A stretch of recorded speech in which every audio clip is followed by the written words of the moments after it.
I've been a pretty huge fan of Sword Art Online for pretty much forever. Especially on the PlayStation Vita, it has helped both the handheld community and my website. When I first posted a review of Hollow Fragment back a couple years ago, it really did well for my site's traffic. I went from 300 to 400 unique hits a day to 9,000 hits in one day and several thousand each day for that following week.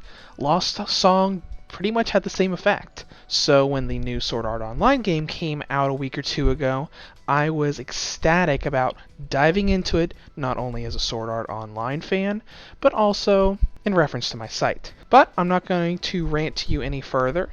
Here is my review of the PS Vita and PlayStation TV version of Sword Art Online Hollow Realization.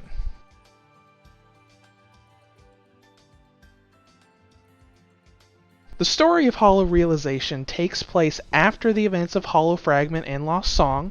All of the game parts from the original Sword Art Online, where the Death game took place, have been ported over to a new engine and is currently in beta testing, known as Sword Art Origin. Kirito and the gang are of course part of the beta, and they're diving into the game to see exactly what it's all about. What they end up finding is an NPC that seems to be nameless. They follow this NPC around, bring them under their wing, and ultimately want to find out why they're nameless and what their purpose is. Now, the only thing I can really say about the story is that it's for fans of the series, particularly fans of the games. There's a ton of backstory here, and there are a lot of character-to-character cutscenes, but almost every one of those cutscenes references an event from Hollow Fragment or Lost Song. So if you haven't played those games, some of the scenes will leave you pretty confused and lost.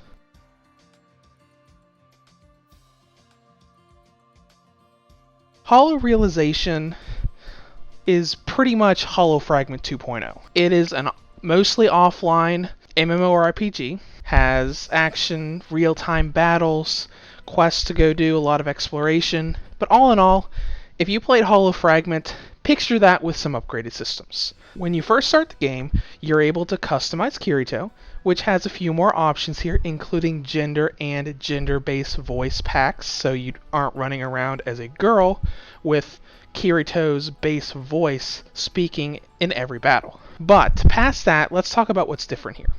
The combat is very similar with all of the combos, skills, the skill tree, fighting enemies, praising your allies, but there are a few things added here. You can have a party of up to 4 members, even though you can only control Kirito. You can revive fallen comrades and they can revive you.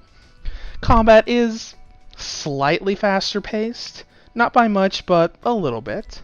Now, main progression basically goes in 2 areas, exploration and quests. You're going to have a lot of different quests you can do that are completely optional from a quest board, as well as optional story scenes you can go through for character side stories. And you also have your main quest line, where you're always going to have that little event in your HUD telling you what you need to do next to advance the main story. Doing all of these tasks will be a mix of running around the hub town and talking to NPCs, running out into the field and discovering new locations, or just following an NPC out into the field, beating some monsters and following them back. And then we have exploration, the biggest part of the game and the most intimidating. The entire world of Hollow Realization is kind of like the Hollow area from Hollow Fragment. You can freely teleport out into the field and explore just for the sake of exploring, and the world is huge. This is borderline open world RPG huge. And that is good and bad for a couple different reasons. Good, you have tons of content to explore. Bad is how this main storyline progresses. At the start, you'll get main story scenes within a few minutes, 10, 20, 25 minutes apart, and the story will have a pretty nice flow to it. Then you get to exploration. While you might think, oh, I might have to do like I did in Hollow Fragment's Aincrad section. Go and walk around for maybe 10 or 15 minutes, get a story scene, 10 or 15 minutes, get a scene. In Hollow Realization, it's more like an hour. There were story scenes where I didn't do anything on the side, I chose my own battles, didn't fight everything, and it still was literally 1 to 2 hours between story quest advancements. This is something that's really intimidating because it feels like such a slow slog. Even though exploration is fun for people who liked Hollow Fragment, having to go that far for that long just for one story cutscene. Now, before we wrap up the gameplay section, all of this really comes from the first game of the series. And that's one of the things I didn't like about the game. Hollow Fragment was an offline MMO. Then we had Lost Song, which was technically also an offline MMO, but changed so many things. Flight mechanics, much faster hack and slash gameplay, the magic system. It felt like a completely different game, a completely different genre, and it was a really nice bit of fresh air, especially after how long Hollow Fragment took. Hollow Realization, when it was first announced, looked kind of like a really fast-paced Hollow Fragment with a lot of Lost Songs gameplay elements thrown in. When you actually start playing it, it really feels like you're just playing Hollow Fragment all over again. Yeah, the parties are bigger, there are a few extra gameplay elements in, but it doesn't really feel that different. Now, as far as time is concerned, there's a ton to do. If you do nothing but main questline stuff, you'll probably finish the game in about 30 to 40 hours.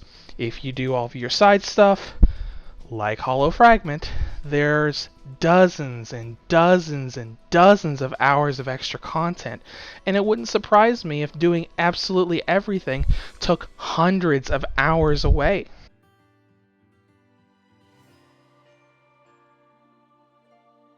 As far as the presentation is concerned, here are some more downer points about the Vita version. The Vita version of Hollow Fragment looked really smooth.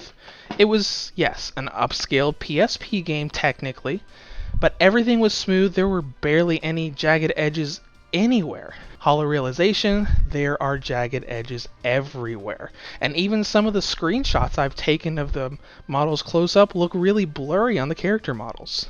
Because you just have to look at this, which is Hollow Fragment, to this, which is Hollow Realization. And this is extended in performance. When you're running around your hub town, it stays pretty stable and steady for the most part. The moment you walk out into the field, though, the frame rate tanks a lot and pretty much stays at a steady maybe 12 to 18 frames per second when you're in combat. It's playable, but it really hurts the experience. And the fact that it plays so much like Hollow Fragment and runs so much worse, that really makes it feel like the developers spent a lot more time on the PS4 version of Hollow Realization and didn't really put that much time at all into the Vita version. Sword Art Online Hollow Realization is essentially a 2.0 version of Hollow Fragment, perhaps a bit too much so.